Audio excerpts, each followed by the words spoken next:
ನಮಸ್ಕಾರ. ನಮ್ಮ ಕರ್ನಾಟಕ ಕುಟುಂಬಸ್ಥರಿಗೆ ನಾನು ನಿಮ್ಮ ಜರ್ನಲಿಸ್ಟ್ ಹನುಮಂತ ಹೇಳಿ. ವೀಕ್ಷಕರೇ, ಇವತ್ತೊಂದು ವಿಶೇಷವಾಗಿರ್ತಕ್ಕಂಥ ಸುದ್ದಿಯೊಂದಿಗೆ ತಮ್ಮ ಹತ್ರ ಬಂದಿರತಕ್ಕಂಥ ಅದೇನಪ್ಪ ಅಂದ್ರೆ ನಮ್ಮ ಭಾರತದ ಚುನಾವಣಾ ಆಯೋಗ ಎಲೆಕ್ಷನ್ ಕಮಿಷನ್ ಆಫ್ ಇಂಡಿಯಾ ಈಗಾಗಲೇ ಏನು ಭಾರತದ ಗೋವಾ, ಗುಜರಾತ್, ಮಹಾರಾಷ್ಟ್ರ, ಕರ್ನಾಟಕ, ನಾಗಾಲ್ಯಾಂಡ್ ಹಾಗೂ ತ್ರಿಪುರ ರಾಜ್ಯಗಳಿಗೆ ಸಂಬಂಧಪಟ್ಟಂತೆ 8 ವಿಧಾನಸಭಾ ಮತಕ್ಷೇತ್ರಗಳಿಗೆ ಸಂಬಂಧಪಟ್ಟಂತೆ ಉಪಚುನಾವಣೆಯ ವೇಳಾಪಟ್ಟಿಯನ್ನು ಕೂಡ ಪ್ರಕಟ ಮಾಡಿರ್ತಕ್ಕಂಥದ್ದು. ಆ ವೇಳಾಪಟ್ಟಿ ಯಾವ ರೀತಿಯಾಗಿದೆ ಅಂತಕ್ಕಂಥ ಒಂದು ಮಾಹಿತಿಯನ್ನು ತಮ್ಮ ಮುಂದೆ ಕೊಡ್ತಾ ಹೋಗ್ತೀನಿ. ಅದೇ ರೀತಿ ನಮ್ಮ ಕರ್ನಾಟಕದಲ್ಲಿ ಏನು ದಾವಣಗೆರೆ ಹಾಗೂ ಬಾಗಲಕೋಟೆಯ ವಿಧಾನಸಭೆಗೆ ಸಂಬಂಧಪಟ್ಟಂತೆ ಉಪಚುನಾವಣೆಗಳು ಕೂಡ ನಡೀತಾ ಇರತಕ್ಕಂಥದ್ದು. ಬಾಗಲಕೋಟೆಯಲ್ಲಿ ಎಚ್ ವೈ ಮೇಟಿ ಅವರ ನಿಧನ ನಂತರ ತೆರವಾಗಿರತಕ್ಕಂಥ ಒಂದು ಸ್ಥಾನಕ್ಕೆ ಉಪಚುನಾವಣೆ ನಡೆದ್ರೆ, ದಾವಣಗೆರೆ ದಕ್ಷಿಣ ಭಾಗಕ್ಕೆ ಏನಪ್ಪಾ ಅಂದ್ರೆ ಶಾಮನೂರು ಶಿವಶಂಕರಪ್ಪ ಅವರ ನಿಧನದ ನಂತರ ತೆರವಾಗಿರತಕ್ಕಂಥ ಒಂದು ಸ್ಥಾನಕ್ಕೆ ಉಪಚುನಾವಣೆ ನಡೆಯಲಿದೆ. ಹಾಗಾದ್ರೆ ಎಲೆಕ್ಷನ್ ಕಮಿಷನ್ ಆಫ್ ಇಂಡಿಯಾ ಏನು ಉಪಚುನಾವಣೆಯ ಕುರಿತು ವೇಳಾಪಟ್ಟಿಯನ್ನ ಪ್ರಕಟ ಮಾಡಿದೆಯಲ್ಲ, ಹಾಗಾದ್ರೆ ಯಾವ ದಿನದಂದು, ಯಾವ ದಿನಾಂಕದಂದು ಏನೆಲ್ಲ ನಡೀತದೋ ಅಂತಕ್ಕಂಥ ಒಂದು ಮಾಹಿತಿಯನ್ನ ನಾವು ಕಲೆ ಹಾಕಿರ್ತಕ್ಕಂಥದ್ದು ಅಂತ ಮುಂದೆ ಪ್ರಸ್ತುತಪಡಿಸ್ತೀವಿ. ನೋಡಿ, ನಮ್ಮ ಕರ್ನಾಟಕದಲ್ಲಿ ಉಪಚುನಾವಣಾ ವೇಳಾಪಟ್ಟಿ ಹೀಗಿದೆ.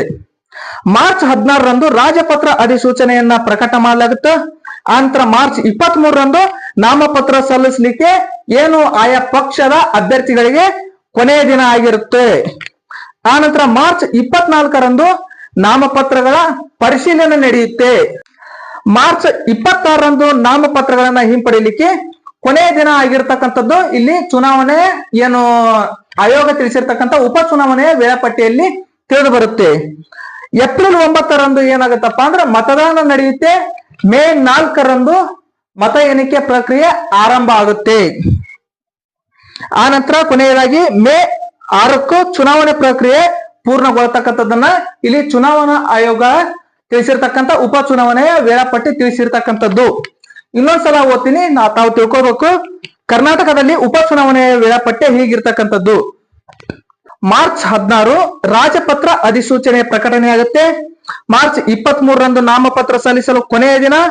ಮಾರ್ಚ್ 24ರಂದು ನಾಮಪತ್ರಗಳ ಪರಿಶೀಲನೆ. ಮಾರ್ಚ್ 26ರಂದು ನಾಮಪತ್ರ ಹಿಂಪಡೆಯಲಿಕ್ಕೆ ಇರತಕ್ಕಂಥದ್ದು ಕೊನೆಯ ದಿನ.